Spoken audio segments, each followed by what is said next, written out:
Olá pessoal, bom dia, tudo bem? Sejam bem-vindos ao canal Daniel Lopes. É claro, sempre um prazer e uma enorme honra contar com a sua audiência aqui no canal. E hoje a gente tem um assunto muito importante porque a princípio tivemos grandes vitórias aí. Aprovaram lá na Câmara, né, a primeira rodada de aprovações dessa nova legislatura, nova presidência da Câmara, nova presidência do Senado, aprovaram lá a autonomia do Banco Central na Câmara e também aprovaram aí a nova lei cambial. Isso tudo aparece como algo muito positivo, né? O Banco Central ficando imune ali às interferências políticas, isso é muito interessante, e a nova lei cambial abrindo, por exemplo, a possibilidade de pessoas terem conta em moeda estrangeira aqui no Brasil, algo que também é interessante, uma vez que as moedas, como o dólar, são mais consolidadas, né? O dólar é a mesma moeda desde o início lá até hoje, né? Enquanto o Brasil já teve uma fileira de moedas diferentes, então é uma moeda mais consolidada. Às vezes são medidas interessantes, mas eu quero dizer para vocês que por trás disso aí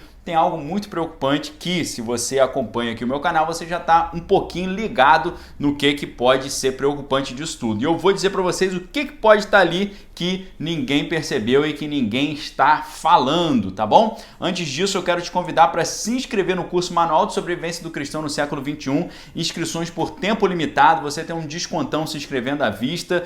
Uma vez no cartão ou no boleto você vai ter 17% de desconto, ou você pode parcelar em 12 vezes de apenas R$ 39,90 para estudar comigo. Você vai estudar filosofia, cultura, arte, questão política. A gente vai mergulhar no conhecimento para você se entender melhor como cristão e responder a perguntas ali que tentam desqualificar o cristianismo, uma vez que hoje nós sabemos que o cristianismo é simplesmente a maior força que existe para conter o avanço de todo o projeto vermelho, mundo afora, tá bom, pessoal? Então vocês são nossos convidados para nós fazermos esse mergulho no conhecimento. O link vai estar aqui embaixo na descrição do vídeo e também no primeiro comentário fixado lá no topo. Fiquem de olho, tá bom? Pessoal, o que a gente está vendo no mundo hoje, em nível global, que traz um pouquinho de preocupação, é aquela velha história do grande reset. Por que a gente fica com o pé atrás com relação a isso? Porque o discurso é muito bonito, mas por trás disso estão colocando, por exemplo, uma questão que pode trazer o fim da propriedade privada. Estão falando aí que a pessoa não vai ter nada, mas vai ser feliz.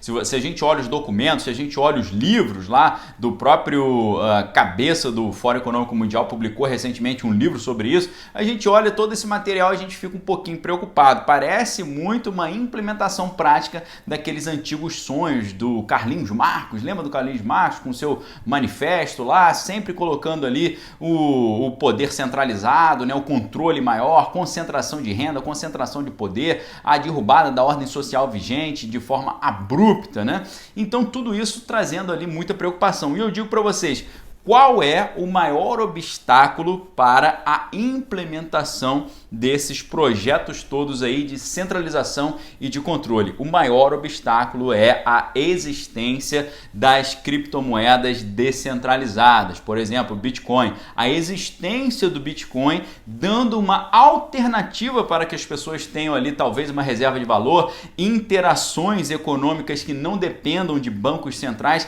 Esse é o maior caminho, ou seja, a existência e o crescimento vertiginoso, principalmente agora em dias recentes, quando o líder lá da cabeça da Tesla Motors, da SpaceX, da Neuralink, de todas essas empresas, o Elon Musk comprou $1,5 bilhão em bitcoins. Isso fez o preço ir lá no alto e o negócio está crescendo, está se transformando em algo muito forte. O que acontece? Acontece que isso retira poder dos bancos centrais e é impossível o reset ser implementado sem um fortalecimento dos bancos centrais mundo afora. Grande reset e fortalecimento dos bancos centrais é a coisa que caminha junto. Agora, o que a gente está vendo? Nós estamos vendo as criptomoedas se transformando em algo muito poderoso. A gente pode separar em 3 fases essa questão das criptomoedas. A primeira fase é que só pessoas que entendiam a lógica, pessoas que estavam ali sintonizadas no que estava acontecendo, estavam usando. Agora, os grandes bilionários começaram a usar e daqui a pouco vai chegar a terceira fase, que é toda a população,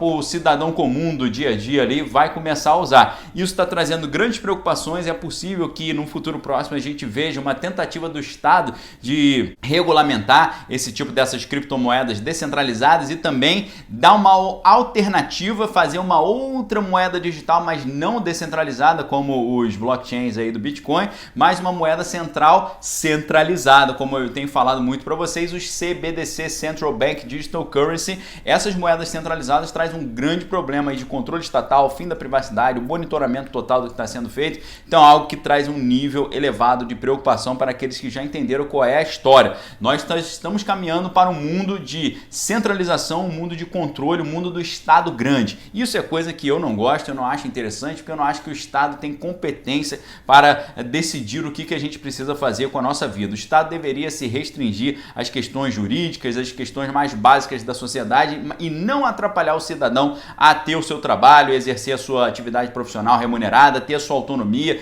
ter a sua dignidade, mas não. Hoje parece que a ideia é todo mundo ficar dependente de um dinheirinho do Estado e vai ser um dinheirinho do Estado, um auxílio ali estatal que não vai ser também em moeda física, vai ser em moeda digital e é claro, a gente sabe como é que termina esse modelo. Esse modelo termina com o Estado controlando o que todo mundo está fazendo e se você não ganha pontos ali de créditos sociais, você acaba ali, por exemplo, pode ter limitações, como acontece lá no Dragão Vermelho do Oriente. Lá já tem ali a consolidação de toda a digitalização da economia e aí quando a pessoa publica alguma coisa contrária à visão oficial, quando a pessoa vai a algum lugar que não era para ir, o que acontece? A pessoa perde créditos da sociedade e aí não pode, por exemplo, se inscrever ou se matricular numa boa escola, numa boa universidade, ou então fazer uma viagem. Milhões de pessoas já no Dragão Vermelho do Oriente já estão deixando de fazer viagens por causa de perdas desses créditos. Então é um mundo muito estranho, é um mundo ali de ficção, um mundo distópico, mas está se tornando mais real do que a cada dia. Então o que acontece? Essa autonomia do Banco Central aqui no Brasil e essa nova lei cambial são coisas maravilhosas. Você olha assim, pô, que maravilha. A nova legislatura está ali, né, trabalhando, conseguiu aprovar essa importante questão, mas eu pergunto para vocês, essa autonomia do Banco Central dá mais poder para o Banco Central ou menos poder? Dá mais poder. Então a gente tem que ficar atento, porque bancos centrais fortalecidos é um instrumento perfeito para a implementação do grande reset. E esse grande reset, a proposta não me convenceu, eu estou com um pé atrás desse tamanho, pé grande ali, achando estranho toda essa história, principalmente por causa das pessoas que estão falando e dos conteúdos que eles trazem. Hoje, como eu já disse para vocês, tem livros sobre isso, tem documentos extensos sobre isso, vou deixar tudo aqui na descrição do vídeo para você depois dar uma olhadinha, ler, se informar e mergulhar aí no conhecimento. Eu acho que esse fortalecimento dos bancos centrais vai favorecer a implementação desse, não só o grande reset, mas também o novo Acordo Verde, esses projetos aí que eu, na minha visão de mundo e na de muitos analistas, não tem ali no cerne da sua proposta os melhores interesses do cidadão comum. Muito pelo contrário, retira do cidadão privacidade, retira do cidadão autonomia, retira do cidadão o seu poder de ação, né? Ele fica completamente monitorado. Eu já disse para vocês aqui que muitos analistas têm falado que a existência, né, ou a inauguração do Pix tem sido vista como o primeiro passo para a consolidação da moeda digital brasileira, o CBDC, o Central Bank Digital Currency brasileiro, que vai ser uma moeda nacional digitalizada que vai, presta atenção nessa palavra, como eu sempre tenho falado, substituir o real. Ela não vai conviver junto com o nosso dinheiro real, ele vai substituir o real, não vai ter mais esse negócio de você ir ao banco para sacar dinheiro. Inclusive, eu falei num vídeo passado para vocês que o Pix, alguns analistas mostraram que ele retira dos bancos quase 20 bilhões de orçamento por ano, porque os bancos ganham muito dinheiro cobrando TED, cobrando DOC, cobrando taxas de saque, taxa de consulta, taxa de maquininha, adquirências e por aí vai. Eles perdem muito dinheiro, mas você pergunta, por que os bancos então estão insistindo para a gente adotar o Pix, cadastrar nossa chave? É porque ao mesmo tempo que eles perdem muito dinheiro, eles economizam muito dinheiro também, porque isso acaba com a necessidade de você ter agências bancárias físicas. Então eles vão reduzir o número de agências, economizando o dinheiro que eles gastam com aluguéis, economizando o dinheiro que gastam com água, com luz, com IPTU e com os funcionários. Então, para eles isso é bom, só que qual é o grande problema? Vai naquela direção do sumiço do dinheiro físico e naquela direção da chegada da moeda digital centralizada. Tem duas coisas completamente diferentes. bitcoins e ethereums da vida, que são moedas descentralizadas. Eles retiram os bancos de cena, retiram os bancos centrais, enfraquece os bancos, enfraquece o Banco Central, relação direta, peer-to-peer, pessoa para pessoa, e tem a moeda central digitalizada, que aí já é um somebody love, porque eles usam toda essa propaganda, uma moeda digital, mas para trazer mais controle. Eu olho isso tudo aqui com uma grande cautela, e para isso tem 2 livros fundamentais, um que só tem em inglês, infelizmente, e um que tem em português. O que só tem em inglês é do Carroll Quigley, vou botar a foto aí para você, fala da história do mundo do nosso tempo e vai mostrar como o surgimento e a criação do Banco Central Americano, o Federal Reserve, foi ali um projeto dos grandes poderosos, do Big Money internacional, para poderem controlar a nação americana através desse grande mercado financeiro internacional.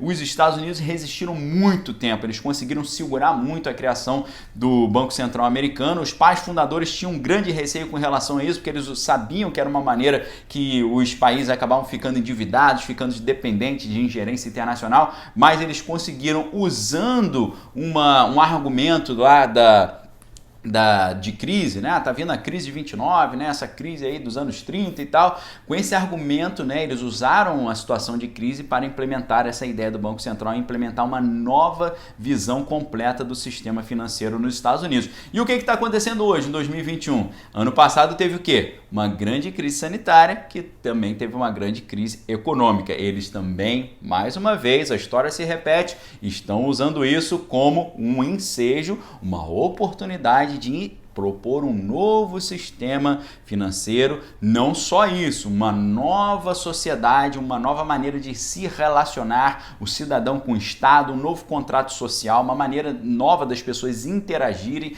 não só de lidar com o seu dinheiro, mas lidar com a cultura, lidar com a família, lidar com o trabalho, lidar com a interação social, com a associação, com a maneira como as pessoas interagem. Isso tem nomes, os nomes são o Grande Reset, o Novo Acordo Verde, e esses projetos só conseguirão ser implementados com fortalecimento dos bancos centrais.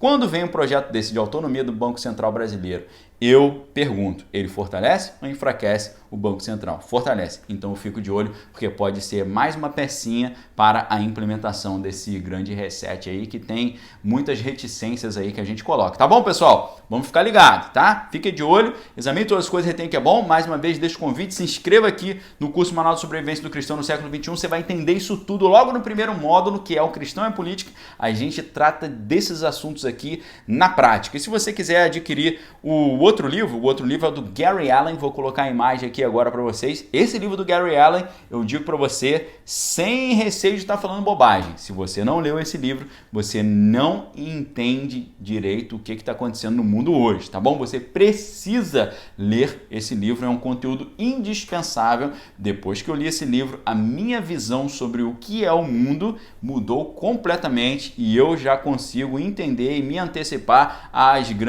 histórias que eles querem contar para nós e tentar nos convencer. Fica a sugestão, forte abraço, fique com Deus, examine todas as coisas, retém que é bom. Mais tarde a gente volta com a nossa atualização da tarde, trazendo mais conteúdo para vocês, tá certo? Deus abençoe vocês, Deus abençoe o Brasil, Deus nos livre aí de todas essas coisas estranhas e vamos crer, porque a fé, ela é capaz de trazer a realidade aquilo que não existe, tá certo? Que o Senhor guarde a todos nós no esconderijo do Altíssimo, na sombra do Onipotente, porque nós somos mais que vencedores em Cristo Jesus. Amém? Um abraço, fique com Deus, até mais tarde, se Deus quiser. Valeu!